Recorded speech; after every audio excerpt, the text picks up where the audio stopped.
Good day mga ka-journeys, and kumusta naman kayo ngayon, and I hope na okay lang kayong lahat. And for today's video mga ka-journeys, meron na ako ipapakita sa inyo na importanteng video, kaya panoorin nyo itong maigi mga ka-journeys.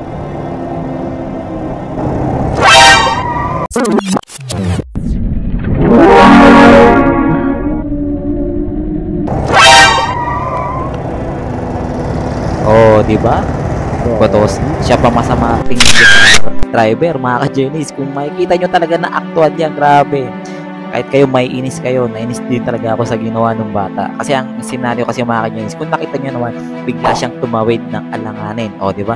Nag-okay pa si Pop. So, ibig sabihin, okay lang yung, tama lang yung ginawa ng delivery rider na huminto siya. Kasi kung hindi talaga siya huminto doon, malamang nasagasaan niya na yung estudyante. At sigurado ko, sa kanya sisinod sakaling may nangyaring masama doon, namatay man o critical yung sitwasyon. So, kasi diba, ito sa atin, sa batas natin dito sa Pilipinas, kapag ikaw yung nakabangga, kahit hindi mo sinasadya, ikaw pa rin ang lalabas na masama. So, dapat talaga binabago na yan ng gobyerno. Kasi kung maaalala nyo, diba, doon sa balita, diba, may nangyaring aksidente kung saan yung driver at saka yung motor nagkabanggaan doon sa expressway, which is buti na lang talaga nanaig pa rin yung tamang hustisya, kasi wala namang kinalaman talaga yung driver doon sa pagkakamatay nung rider, kasi ang may kasalanan talaga yung rider kasi lasing siya, mabilis yung takbo niya, tapos wala pa siyang helmet. So talagang marami talaga siyang violation na ginawa. Tapos sa ibang lane pa siya dumaan doon sa mismong pasalubong na lane. So talagang very very wrong yung ginawa ng rider, at buti na lang talaga pinaboran nung husgado yung yung driver ng sasakyan, kasi talagang trauma talaga ang inabot nung driver. Baka hindi na siya talaga mag-drive kasi sa sobrang trauma na pinagdaanan niya. Nakulong pa kasi siya ng ilang araw bago siya napalaya.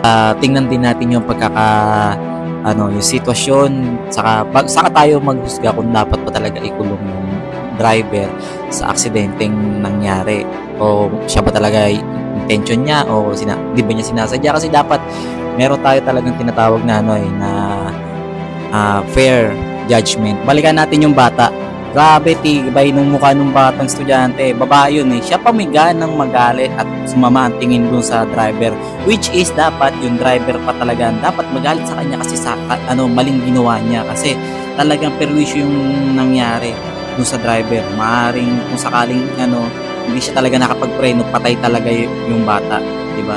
Habang buhay niyang pagsisisihan yun, dadali niya sa konsyensya yun, kasi hindi niya talaga sinasadya yun.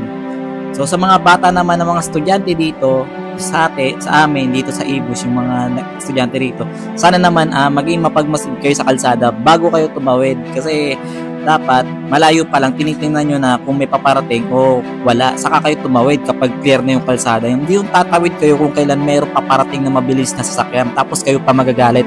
Ibang iba na talaga yung mga kabataan ngayon dito. Kulang sa disiplina, kulang sa moral values. Hindi kagaya namin noon na talagang dinidisiplina kami sa eskwelahan. Wala nang takot yung mga kabataan ngayon.